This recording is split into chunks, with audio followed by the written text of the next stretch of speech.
My father always said, trust is a luxury, but math is a fact. Before he passed away when I was 16, he set up a $120,000 educational trust for me. He knew my mother. He knew she had a soft spot for my older brother, Leo, which is just a polite way of saying she enabled his every failure while I was expected to be the pillar of the family. The trust was supposed to be protected. But through a legal loophole and a sympathetic bank manager she'd known for years, my mother gained access to it 2 months before my freshman year of college. I found out at the registrar's office. Transaction declined. I checked my app. The balance wasn't just low. It was $1.42. When I got home, I didn't scream. I asked her calmly where the money went. She didn't even look up from her coffee. Leo had a vision, she said.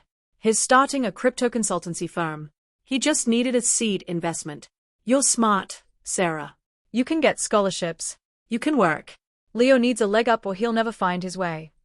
She had handed my entire future to a man who once tried to microwave an egg in its shell. Leo had already lost 3 jobs that year.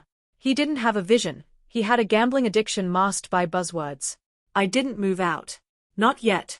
I didn't even argue. Instead, I did something she didn't expect. I went silent. I worked 3 jobs. I slept 4 hours a night. I took out high-interest student loans. I clawed my way through a finance and real estate law degree. Every time Mom asked why I wouldn't take her and Leo out to dinner with my new money, I'd just smile and say, I'm just trying to learn how to manage what's left. Meanwhile, the crypto consultancy crashed in 6 months. Then came the organic juice bar. Then the luxury car flipping business. To fund Leo's delusions, Mom did the unthinkable. She took out a second mortgage on the family home, the house my father worked 30 years to pay off. Fast forward 8 years. I was a senior analyst at a firm specializing in distressed assets and debt acquisition. I had built a life Mom and Leo knew nothing about because I had blocked them on everything but email 3 years prior. Then, an alert hit my desk. A private portfolio of underperforming residential debts was up for sale. Among the addresses was my childhood home. Mom had defaulted. Leo had convinced her to sign over a bridge loan to a predatory private lender to save his latest scam.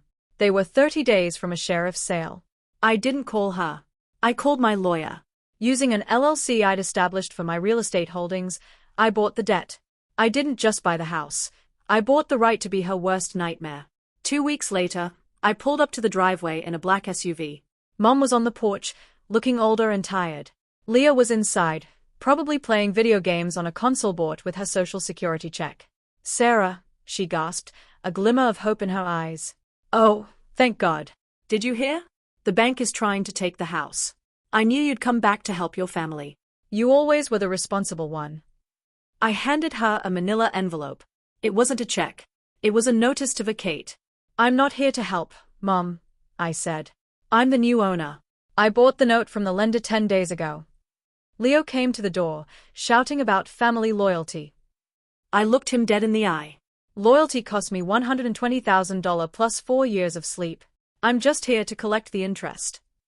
As the movers hauled the last of Leo's gaming rig into the U-Haul, my mother cornered me. She wasn't crying anymore, she was shaking with a mix of fury and desperation. You think you've won, she hissed. You're living in a cold house with a cold heart, Sarah. Leo is family.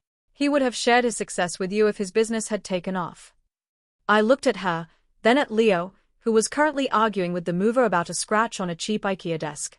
Mom, I said, my voice steady. Leo didn't have a business. He had a $120,000 lottery ticket that he bought with my name.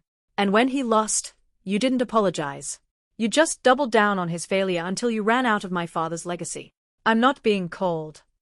I'm just closing an account that has been in the red for a decade. I handed her a small business card for a budget moving company and a list of local shelters, just in case Leo's next big thing didn't pay the rent by the first of the month. As I watched their taillights fade into the distance, I felt a weight lift off my shoulders that no amount of money could ever buy. I didn't just get my house back. I got my life back. If you enjoyed this story of a ledger finally being balanced, make sure to hit that like button and subscribe to Revenge Echoes. Here, we believe that silence isn't just golden, it's the loudest way to get even. Every week, we bring you the most calculated, high-stakes stories of people who were pushed too far and decided to push back. Don't miss out on the community. Let us know in the comments, was Sarah a hero or a villain? Stay tuned for our next episode, where we dive into the story of the CEO's assistant who was left out of the will. After 15 years of running a multimillionaire's life and being promised a life-changing inheritance, she discovers the old man left everything to a cat sanctuary he'd never even visited. But what the family doesn't know is that she holds the keys to every offshore account he ever opened, and she isn't planning on sharing. That's coming up next on Revenge Echoes. Thanking you for watching Revenge Echo channel. Like, subscribe and comment where you are watching from.